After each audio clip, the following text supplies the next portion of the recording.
Салам достор. Бүгүнкү сабакта Windows'догу негизги клавиатуралык айкалыштар жөнүндө сөз кылмакчыбыз. Анда эмесе кеттик. Биринчи Alt Tab. Бул клавиатуралык айкалыш иштеп жаткан программаны башка бир иштеп жаткан программалар ортосунда тез өтүүгө жардам берет. Alt'ты басып, Tab'ты бир нече жолу бассак, тез өтүүгө жардам берет.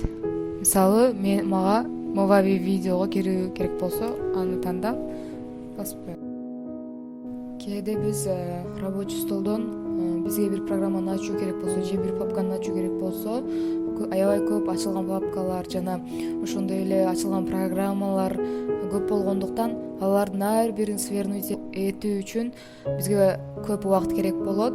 Ал эми Win жана D клавишасын бир убакта басуу менен өзүңүздөр көргөндөй баардык папкаларды жана программаларды свернуть этип алсак болот. Эми өзүбүзгө керектүү болгон папканы же программаны ачып алсак болот.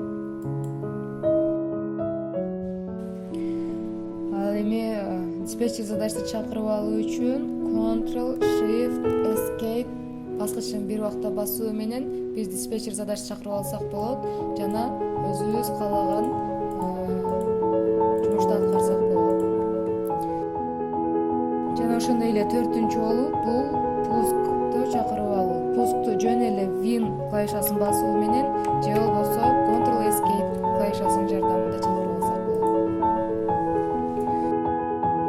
Ал эми алтынчы болуп проводникти чакыруу. Проводникти чакыруу үчүн Win жана E клавишасын бассак, өзүңүздөр көргөндөй проводник чыкты.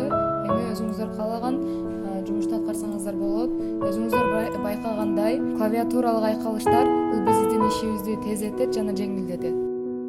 7-нчи болуп бул компьютердин кассетин чакыруу. Компьютердин кассетин чакырып алуу үчүн Win жана пауза баскычын бир убакта басуу менен өзүңүздөр көргөндөй компьютердин кассетин чакырып алдык. Ал эми биздин кийинки айкалыш Alt F4. Alt F4'тү биз мисалы новая папкада иштеп аткан болсок, сүрөттөр менен ошол папканы жабуу үчүн Alt F4'тү баса турган болсок, өзүңүздөр көргөндөй папка өзүнүн ишин токтотту. Эгерде жумушчу столдо Alt F4'тү баса турган болсок, анда компьютер дагы өз ишин токтотот.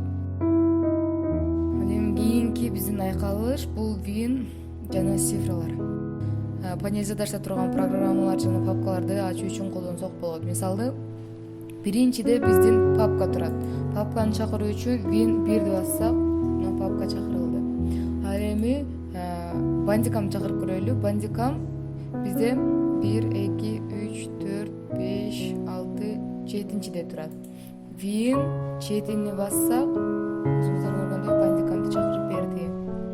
10-нчу айкалыш болуп, бул выполнить терезесин чакыруу. Выполнить терезесин Win R клавишасынын жардамында чакырып алсак болот. Ушуну менен биздин сабагыбыз аягына келип жетти. Видео жаккан болсо лайк басыңыздар, биздин каналга катталууну